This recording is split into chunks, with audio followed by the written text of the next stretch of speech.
Hello दोस्त, नमस्ते, प्रणाम। मैं हूँ आपकी वंदना और स्वागत करती हूँ अपने यूट्यूब चैनल पे आप सभी का। तो फ्रेंड, हम लोग एक प्यारा सा देवी जी का गीत लेके आए हैं। कैसे लगेगा कमेंट बॉक्स में बताना।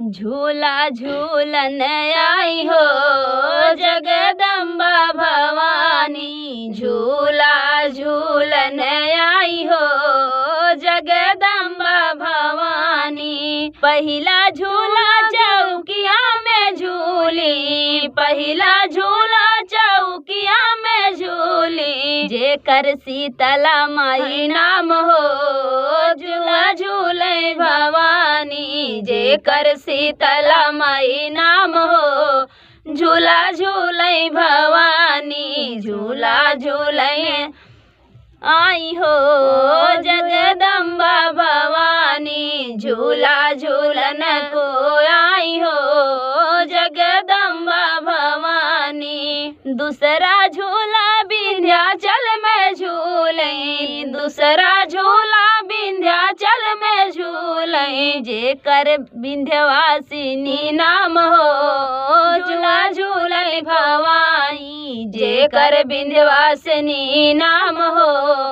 झूला झूले भवानी। झूला झूलन को जाई हो जगदम्बा भवानी, झूला झूलन को आई हो जगदम्बा भवानी। तीसरा झूला कड़े माई में झूले, तीसरा झूला कड़े माई में झूले।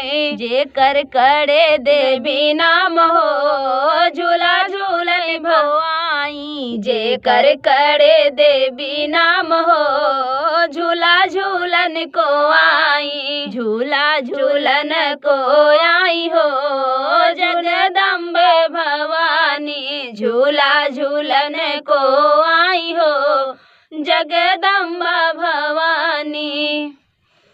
तो फ्रेंड, देवी जी का गीत आप लोगों को कैसा लगा कमेंट बॉक्स बताना। फिर मिलते हैं किसी नए गाने के साथ, तब तक के लिए बाय बाय दोस्तों।